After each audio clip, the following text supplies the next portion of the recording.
এই শিক্ষা আমি বাজেটের বিভিন্ন অংশ যদি বলতে চাই তাহলে অনেক সময় চলে যাবে, কিন্তু আমি এটাও জানি প্রত্যেকের প্রিয় বিষয় শিক্ষা। আশা করি কেউ অবজেকশন দিবেন না। মাননীয় স্পিকার, আপনাকে অশেষ ধন্যবাদ। আমি অত্যন্ত সৌভাগ্যবান যে শিক্ষামন্ত্রীর দায়িত্ব পেয়ে এখানে দুটি কথা বলার সুযোগ এসছে। আমি সেই ভাগ্যবান যিনি দেশমাতা বেগম খালেদা জিয়ার সাথে এই মন্ত্রণালয়ের প্রতিমন্ত্রী হিসাবে কাজ করার সুযোগ এসেছিল। আমি আবার শহীদ রাষ্ট্রপতি জিয়া রহমানের সময়ও আমি ফজলকালে ভিপি ছিলাম, সেই সময় ওনার সময় শিক্ষা ব্যবস্থার উন্নয়নের কাজ দেখতে পেয়েছি। মাননীয় স্পিকার, নেলসন ম্যান্ডেলা বলেছিল, education is the most powerful weapons which can change the whole world. আমরা এটা জানি। আমরা এটাও জানি আফ্রিকার সেই বিশ্ববিদ্যালয়ের সামনে রয়েছে, to destroy a nation does not require any atom bomb or long blasting missile. Only you can lower down the education or bring cheating in the examination that can destroy the education and the country. So আমরা এটাও জানি। আমরা জানি আমাদের মাননীয় প্রধানমন্ত্রী তিনি শিক্ষাকে এত বেশি গুরুত্ব দিচ্ছেন।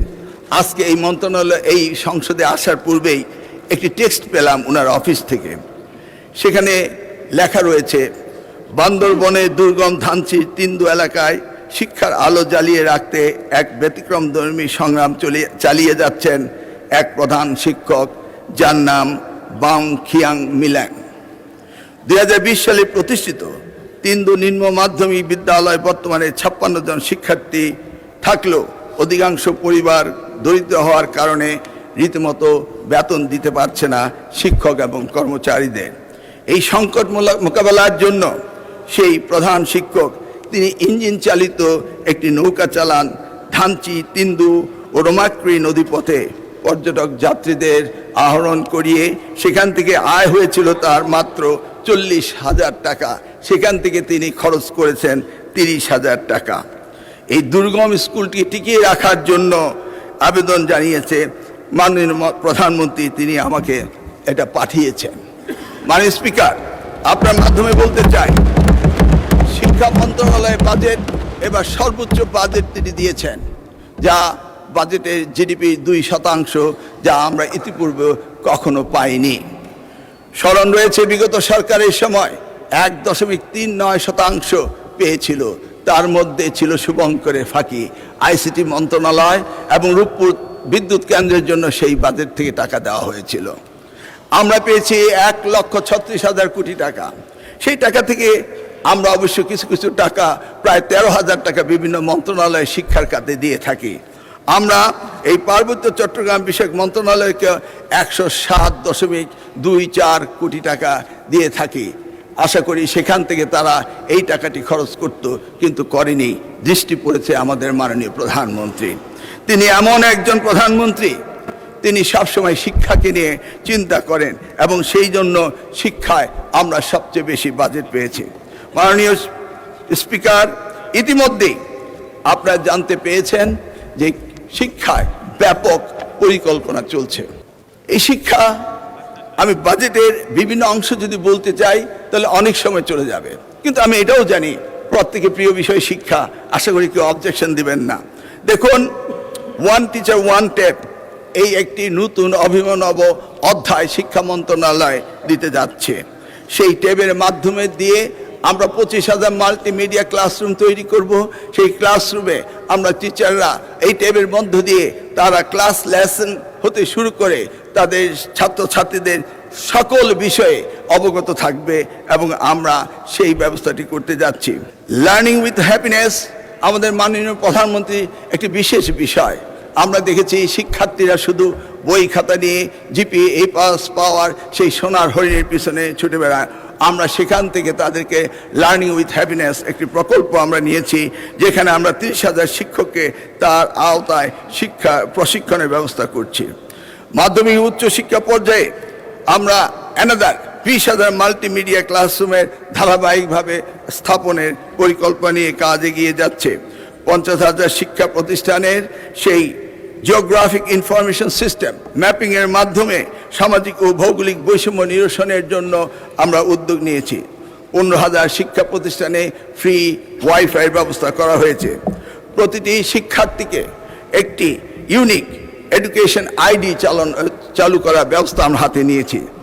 এই বিষয়ে আমি মাননীয় প্রধানমন্ত্রীর দৃষ্টি আকর্ষণ করে বলতে চাই যে উন্নত বিশ্বে যেইভাবে সোশ্যাল সিকিউরিটি নাম্বার রয়েছে, জন্মের পর থেকে নিবন্ধন হয়, এই নিবন্ধনটি যদি করা হতো তাহলে 18 বছর উপরে যারা ভোটার আইডি এবং ব্যবসা বাণিজ্যের জন্য যে ন্যাশনাল আইডি ব্যবহার করে সেটি যদি জন্ম থেকে শুরু হতো তাহলে আমাদের স্কুল সিস্টেমে এই নতুন আইডিটি চালু করার কোনো প্রয়োজন হতো না। তিনি পরিকল্পনা নিয়েছেন ওয়ান চাইল্ড ওয়ান ট্রি, সারা বাংলাদেশের প্রত্যেকটি শিক্ষার্থীকে একটি করে গাছ বছরে লাগাতে হবে। এই পরিকল্পনা হাতে নিয়ে ইতিমধ্যেই আমরা কাজ শুরু করেছি। আগামীকাল বিকেল 2টার সময় চিন্মৈত্রী সম্মেলন কেন্দ্রে এই স্টার্ট আপ ইনোভেশন শোকেসের উপর একটি অনুষ্ঠান হতে যাচ্ছে। এই অনুষ্ঠানটিতে আমি আপনার মাধ্যমে সকলকে দাওয়াত দিচ্ছি। আপনারা সেখানে গেলেই দেখতে পাবেন যে আমাদের দেশের এই শিক্ষার্থীদের কী ধরনের উদ্ভাবনা শক্তি রয়েছে। সেই বিষয়টি অলিম্পিয়াড, বিতর্ক, স্কাউট, বিএনসিসি, গার্লস গাইডকে তিনি অত্যন্ত গুরুত্ব দিয়েছেন এবং আগামী বছর থেকে সারা দেশে 24,000 করে বিএনসিসি তৈরি করার প্রস্তুতিও আমরা নিচ্ছি। ইতিমধ্যেই মাননীয় প্রধানমন্ত্রী একটি নির্দেশ পাঠিয়েছেন যে সেই স্কুলটিকে, ধানচির তিন্দু এলাকার সেই স্কুলটিকে যেন জাতীয়করণ করা হয়। আজকে মহান সংসদে তিনি এই স্লিপটি আমার কাছে পাঠিয়েছেন। মাননীয় স্পিকার, প্রিয় নেত্রী দেশমাতা বেগম খালেদা জিয়া প্রাথমিক স্তরে শিক্ষার বিনিময়ে খাদ্যের কর্মসূচি করেছিলেন, পরবর্তীতে টাকার বিনিময়ে শিক্ষার কর্মসূচি করেছিলেন।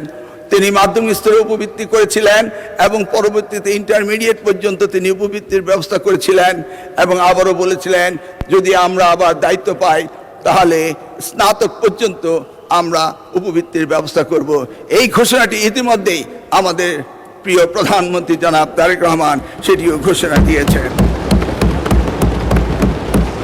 উচ্চতর শিক্ষার জন্য এই যে তিনি ঘুরে আসলেন, চীন সফর করে আসলেন, আপনারা জানেন সেখানে গিয়েও তিনি শিক্ষার উপরে আমিও সাইন করেছেন এবং সবচেয়ে গুরুত্ব দিয়েছেন তিনি টিবেটে।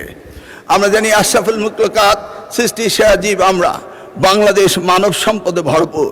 এই মানব সম্পদকে কর্মদক্ষ জাতি হিসেবে হিউম্যান ক্যাপিটাল ডেভেলপমেন্টের জন্য, সোশ্যাল ইকোনমিক ডেভেলপমেন্টের জন্য তিনি আজকে কারিগরি শিক্ষাকে সবচেয়ে গুরুত্ব দিয়েছেন এবং একটি এমইউ স্বাক্ষর করে তিনি এসেছেন চীন থেকে।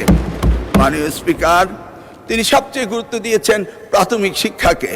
তিনি জানেন একটি প্রজন্মকে সুন্দরভাবে তৈরি করতে হবে, সেই জন্য তিনি বিনামূল্যে বই হতে শুরু করে ক্লাস 4-এ তাদেরকে এই sports culture, family values, religious values, ethics, morals, sports culture সব কিছুকে তিনি গুরুত্ব দিয়েছেন। এমনকি ক্লাস 6 থেকে তিনি টিবেট টেকনিক্যাল ভোকেশনাল এডুকেশন অ্যান্ড ট্রেনিংকে সবচেয়ে বেশি গুরুত্ব দিয়েছেন।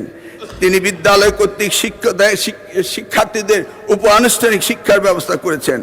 তিনি একদিন বলছিলেন, আমি যখন ইংল্যান্ডে ছিলাম তখন দেখতাম বাচ্চারা কি সুন্দর ড্রেস পরে তারা স্কুলে আসে যায়। তিনি সেই স্বপ্ন থেকে, সেই ভাবনা থেকে আজকে সারা বাংলাদেশের প্রাথমিক স্কুলের সকল শিক্ষার্থীদের জুতো, মোজো, শার্ট, প্যান্ট, স্কুল ড্রেসের এবং কি কাঁধে তাদের জন্য ব্যাগ থাকে সেই ব্যবস্থা করেছেন। তিনি শিশুদের স্বাস্থ্যের এই দুর্বলতা দেখে তিনি মিড ডে মিলের ব্যবস্থা করছেন। ইনশাল্লাহ আগামী ফিজিক্যাল ইয়ারে আমরা সারা বাংলাদেশে এই ব্যবস্থাটি আমরা করতে পারবো। মাননীয় স্পিকার, সময় তো শেষ।